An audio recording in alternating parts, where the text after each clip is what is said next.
Good morning students. आज हमारा continue चल रहा है ऊन की भौतिक विशेषताएं। उसमें मैंने 5 पॉइंट करवा दिए थे। उसमें सबसे पहले करवाया था कि ऊन का संगठन के बारे में बात की थी, ऊन के उसकी सूक्ष्मदर्शी रचना कैसे होती है उसकी बात की थी। फिर हमने लश्कर की बात की थी, उसमें उसकी लंबाई की बात की थी। तो ये हमने उसके 4-5 पॉइंट किए थे। अब आगे हम आज कर रहे हैं उसके कलर के बारे में कि ऊन की भौतिक विशेषता में उसका कलर कैसा होता है, रंग।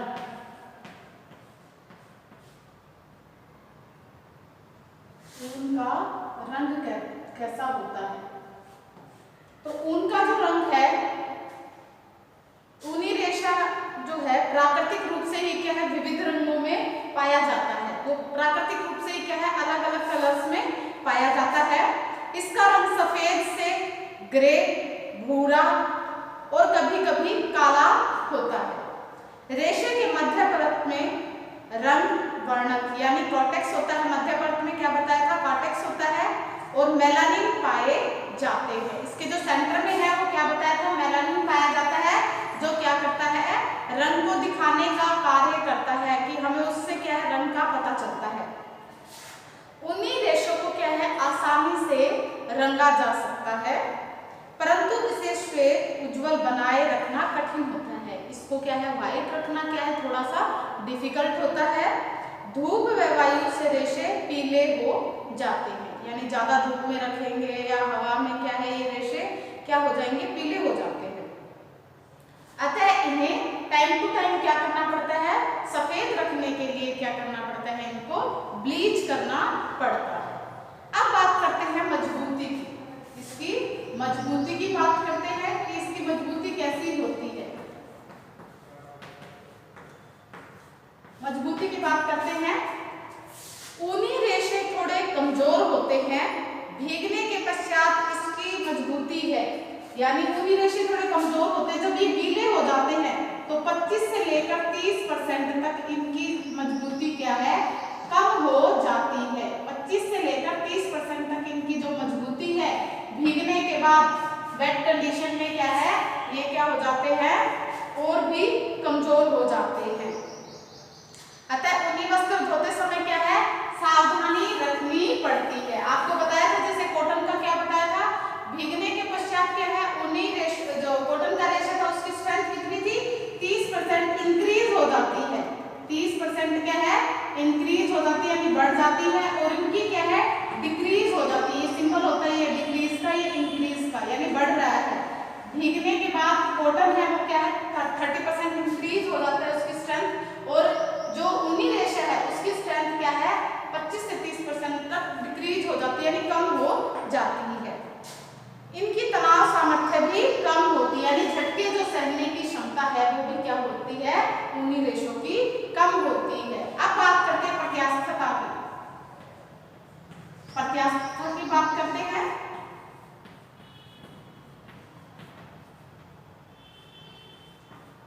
प्रत्यास्थता की बात करते हैं। ऊनी रेशों में अपना मौलिक आकार व आकृति प्राप्त करने का अद्भुत व विलक्षण गुण होता है, यानी ये क्या है अपने आकार को वैसे के वैसे प्राप्त कर लेते हैं, अपने आकार को पूर्व ग्रहण कर लेते हैं।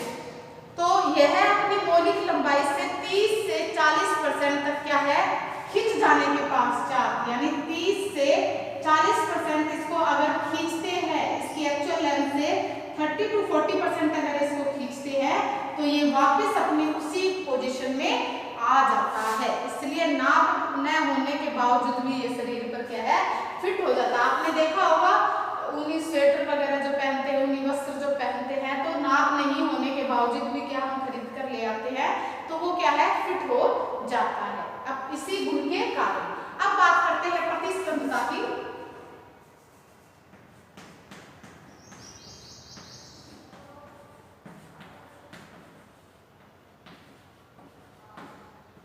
प्रतिस्पंदता की बात करते हैं। ऊनी रेशों में सभी प्राकृतिक रेशों के अपेक्षा प्रतिस्पंदता का गुण अधिक पाया जाता है, यानी ऊनी रेशों में क्या है सबसे अधिक क्या है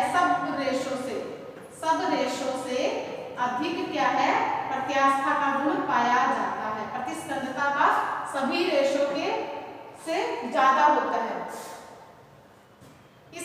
इसे कितना भी दबाकर अथवा मोड़कर रखा जाए, आपने देखा होगा कि जब हम ऊनी वस्त्रों को रखते हैं, स्टोर करके रखते हैं, तो क्या होता है कि वो वापस क्या है, कितना ही उसको दबा के मोड़ के रख दो, कितनी ही तय बना के रख दो, जब आप खोलते हो तो आप देखते हो कि उसमें हमें कहीं भी तय दिखाई नहीं देती है। किस वजह से नहीं दिखाई देती है? प्रतिस्कंदता के इस गुण के कारण ही क्या है, उसमें तय दिखाई नहीं देते हैं। इसलिए भी बार बार इस्त्री करने की भी आवश्यकता नहीं पड़ती है। आप उसको कितना ही धो लो, कितनी बार ही पहन लो, तो क्या है, आपको क्या है, इस्त्री यानी प्रेस करनी नहीं पड़ती। साथ ही वस्त्र टिकाऊ बने रहते हैं, पहनने के पश्चात ये शरीर पर क्या हो जाते हैं, फिट हो जाते हैं। प्रतिस्कंदता भी ऊन की महीनता पर निर्भर करती है। जो प्रतिस्कंदता है ऊन की बारीकी पर क्या है, डिपेंड करती है कि जितना बारीक होगे उतनी क्या है, उत्तम कोटि के श्रेष्ठ ऊन में प्रतिस्कंदता का सबसे ज्यादा पाई जाती है। जितने फाइन जो फाइबर होगा, जितना महीन बारीक रेशा होगा, उतनी ही प्रतिस्कंदता का गुण उसमें पाया जाएगा। अब बात करते हैं आर्द्रता, प्रतिधारण एवं अवशोषकता, यानी अवशोषकता की बात करते हैं, यानी पानी को अब्जॉर्ब करने की कितनी क्षमता होती है, इसके अंदर अब्जॉर्बेंसी कितनी होती है, अवशोषकता, अब्जॉर्बेंसी। ऊनी वस्त्रों में 30% तक वातावरण से नमी सोखने की क्या होती है, क्षमता होती है। वातावरण से कितनी परसेंट नमी अब्जॉर्ब करता है? 30% तक नमी को अब्जॉर्ब कर लेता है। और क्या है, इसके बावजूद भी गीले, ये वस्त्र नमी होने के बावजूद भी क्या है, ये गीले दिखाई नहीं देते हैं। इनमें नमी का वाष्पीकरण भी शीघ्रता से हो जाता है। आपने देखा होगा कि जब आप कपड़े धोते हो, मशीन में धोते हो, आपने उसको ड्राई किया, बाकी कपड़े भी ड्राई किए, ऊनी कपड़े भी ड्राई किए, बाकी कपड़े आप देखोगे कि वो थोड़े गीले महसूस होते कि भी गीले हैं, लेकिन ऊनी कपड़ों को अगर आप देखते हो निकाल के ड्रायर में से, तो आप ऐसा लगेगा कि जैसे वो बिल्कुल ड्राई हो गए हैं, लेकिन फिर भी उसमें क्या होती है, नमी होती है।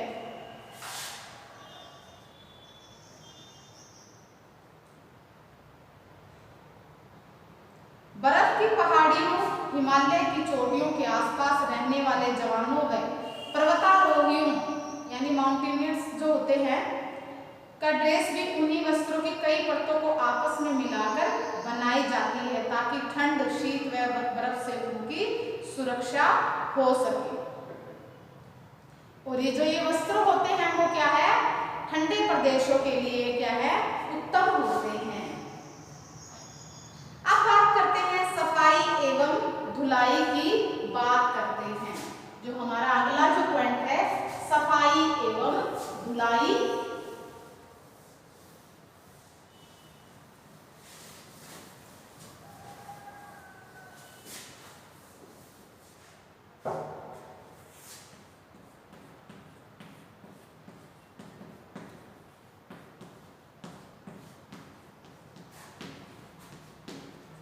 अभी बताया था कि धोने जब गीला होता है ऊनी कपड़ा, तो क्या है, 30% तक क्या है, 25 से 30% तक उसकी क्या है, स्ट्रेंथ क्या है, इंक्रीज हो जाती है। 25 से 30% तक इंक्रीज हो जाती है। इसीलिए क्या है, इनको कैसे भी हम रगड़ रगड़ कर धो सकते हैं।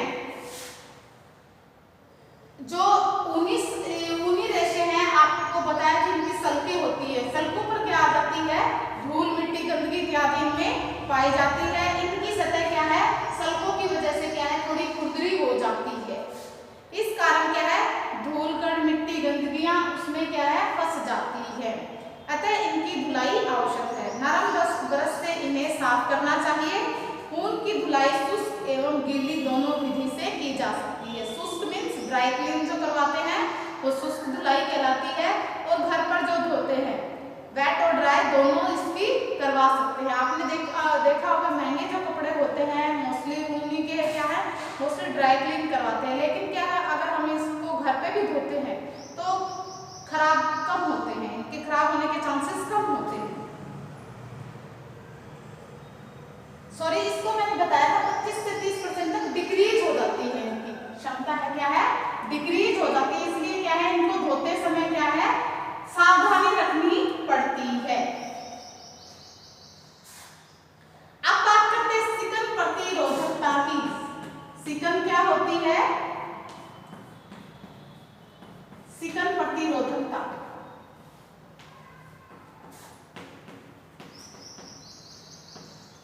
कपड़ों में जो चुन्नटें पड़ जाती हैं वो क्या कहलाती हैं? सिकन प्रतिरोधकता कहलाती है। अभी आपको बताया था कि इसकी जो प्रतिस्कंदता है, प्रत्यास्था है, उसका गुण क्या है इसमें अच्छा होता है, उसी कारण क्या है इसमें रिंकल्स नहीं आते हैं, चुन्नटें नहीं आते हैं, इसी गुण के कारण। तो क्या है इसमें सिकन नहीं पड़ती है। और इसके क्या है ऊनी वस्त्र को मुट्ठी में दबाकर पुनः छोड़ देते हैं तो ये अपनी पूर्व आकृति ग्रहण कर लेते हैं।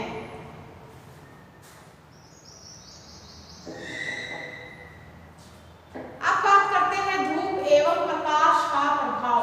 अब अगला है हमारा धूप एवं प्रकाश का प्रभाव।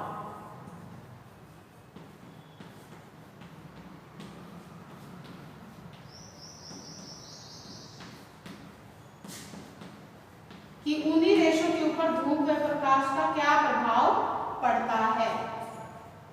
ऊनी रेशों पर धूप एवं प्रकाश का क्या है बुरा प्रभाव पड़ता है। सूर्य की पराबैंगनी जो किरणें होती हैं वो ऊनी रेशों की गुणवत्ता का ह्रास कर देती है, यानी नुकसान कर देती है। जो पराबैंगनी किरणें सूरज से निकलती हैं वो क्या है सूर्य की जो पराबैंगनी किरणें हैं वो क्या करती हैं इसके रेशों को क्या है नुकसान पहुंचाती हैं, जिससे रेशे कमजोर पड़ जाते हैं।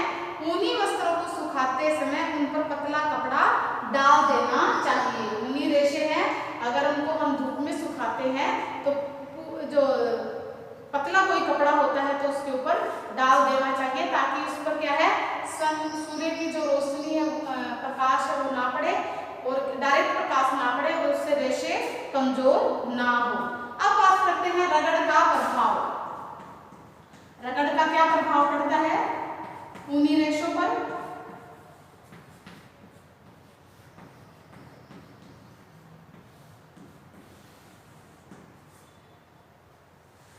ऊनी वस्त्रों पर रगड़ एवं घर्षण का हानिकारक प्रभाव पड़ता है, अतः इन्हें रगड़कर कभी नहीं धोना चाहिए। गीली अवस्था में इसके रेशे निर्बल पड़ जाते हैं। अभी बताया था कि इसकी स्ट्रेंथ क्या हो जाती है 25 से 30% तक कम हो जाती है। तो इसी वजह से क्या है अगर इसको रगड़ रगड़ कर धोएंगे तो इसके रेशे क्या हो जाएंगे कमजोर हो जाएंगे, अतः इन्हें ज्यादा रगड़ रगड़ कर नहीं धोना चाहिए। और क्या है ज्यादा रगड़ कर धोने से क्या है इनको आपने देखा होगा कि इनके रेशे क्या हो जाते हैं कड़े और खुरदरे हो जाते हैं। तो अतः इनको क्या है मुलायम हाथों से हल्के हाथों से दबा दबा कर धोना चाहिए। अब बात करते हैं सूखे ताप का प्रभाव। सूखे ताप का प्रभाव। सूखे ताप का प्रभाव कि सूखा जो ताप होता है उसका क्या प्रभाव पड़ता है। ऊनी वस्त्रों पर सूखे ताप का बुरा एवं हानिकारक प्रभाव पड़ता है। आपने देखा होगा ऊनी वस्त्रों पर आप कभी भी डायरेक्ट प्रेस करते हैं? बिल्कुल नहीं करते हैं। उस पर जब हम ऊनी वस्त्रों पर प्रेस करनी होती है तो हम क्या करते हैं या तो न्यूज़पेपर लगाते हैं या क्या है कोई सूती पतला कपड़ा उसको ऊपर बिछाकर फिर क्या करते हैं कपड़ों को प्रेस की जाती है। जलाने पर ऊनी रेशे जलते नहीं हैं। लो हटा लेने के पश्चात ये स्वतः ही क्या हो जाते हैं बुझ जाते हैं तथा सिरे के गोल बीड बनाते हैं, गोल बीड बनाने लग जाते हैं। जलाने पर इसकी गंध कैसी आती है?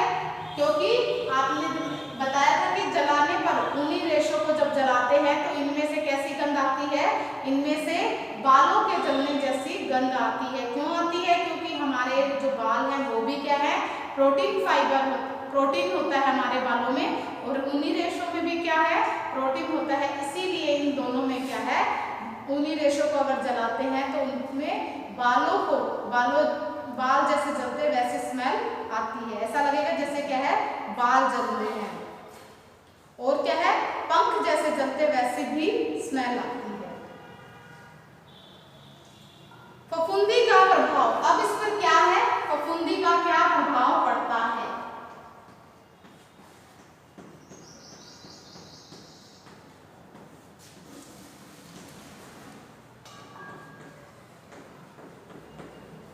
फफूंदी का प्रभाव, ऊनी वस्त्रों पर फफूंदी का आक्रमण नहीं होता है, इन पर फफूंदी क्या है, पर नुकसान कम करती है। परंतु यदि इन्हें नम वातावरण में यानी नमी वाले वातावरण में इनको लंबे समय तक ढककर बंद कर रख देते हैं, यानी इनके अंदर नमी रह जाती है और हम इनको स्टोर करके रख देते हैं तो इन पर फफूंदी लग जाएगी। इसलिए क्या करते हैं, ऊनी वस्त्रों को जब स्टोर करके रखते हैं तो क्या करते हैं, उनको अच्छी तरह से धूप लगाकर फिर रखते हैं। आपने देखा होगा हम ऊनी वस्त्रों को एक बार बीच में भी क्या है, कुछ समय के बाद में दोबारा से उसमें धूप लगाते हैं। और क्या करते हैं, इनको न्यूज़पेपर में लपेटकर, क्या है, न्यूज़पेपर में लपेटकर और क्या रखते हैं, नीम की पत्तियां इनके साथ रखी जाती हैं।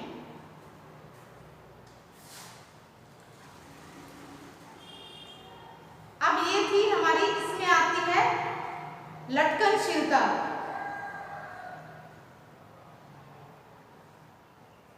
लटकनशीलता का आएगा इसमें, ऊन में लटकनशीलता का गुण पाया जाता है, इसमें है लटकनशीलता।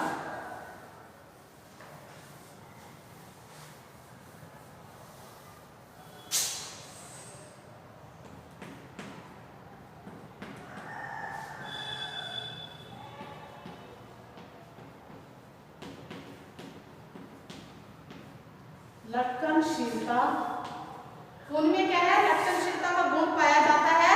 क्यों पाया जाता है? क्योंकि क्या है, इसमें प्रतिस्कंदता प्रत्यास्थता का क्या होता है, अच्छे होते हैं इनमें। उसी के कारण क्या है, आपने देखा होगा अगर हम इनको ऊनी वस्त्रों को गीली अवस्था में ही पानी टपक रहा है उसको हम तार पे डाल देते हैं तो वो क्या है, अपने साइज को खो देते हैं, अपना जो आकार होता है उसको क्या है, खो देते हैं। तो इसलिए क्या करते हैं, ऊनी वस्त्रों को धोकर हम क्या करते हैं, नीचे न्यूज़पेपर लगा के उसके ऊपर फैलाकर रखते हैं, या फिर कोई चारपाई वगैरह है उस पर फैलाकर फ्लैट उसको समतल जो जगह होती है वहां पर उसको रखा जाता है, ना कि उसको तार के ऊपर गीली अवस्था में डाला जाता है। अदरवाइज क्या हो जाएगी, वो अपनी आकृति को खो देती है। अब बात की थी हमने, अगला जो था हमारा इसमें है नमदा बनाने का। नमदा बताया था आपको, ताप एवं दाब के प्रभाव से हम क्या बनाते हैं, ऊनी रेशों से क्या बनाया जाता है, नमदा बनाया जाता है। फेल्टिंग टेक्निक से क्या है, नमदा बनाया जाता है। ऊनी रेशे अधिक नमी, गर्मी एवं दबाव के संपर्क में आकर क्या है, ये आपस में चिपक जाते हैं। क्यों चिपकते हैं? क्योंकि इनको बताया था कि इनके किनारों पर इनके जो क्या होते हैं, इनके सरफेस पे क्या होते हैं, सल्के होती हैं, और इनके किनारे क्या होते हैं, नुकीले होते हैं। जब इनको नमी दाब इन पर पड़ता है तो क्या है, इनकी क्या है, सिरे हैं वो आपस में झुक जाते हैं गर्मी की वजह से। तो इस प्रकार से क्या, इस प्रक्रिया से क्या है, नमदा बनाया जाता है। ऊनी रेशों में और क्या होता है, इस अनूठे एवं विलक्षण गुण के कारण इनसे कई उपयोगी वस्त्र जैसे कालीन है, जूते हैं, टोपी, दरी इत्यादि बनाए जाते हैं। कालीन है, दरी है, टोपी है, ये इनसे क्या है, नमदा से बनाए जाते हैं। तो ये थे हमारे इसके ऊनी वस्त्रों के भौतिक विशेषताएं थी। तो आज की क्लास में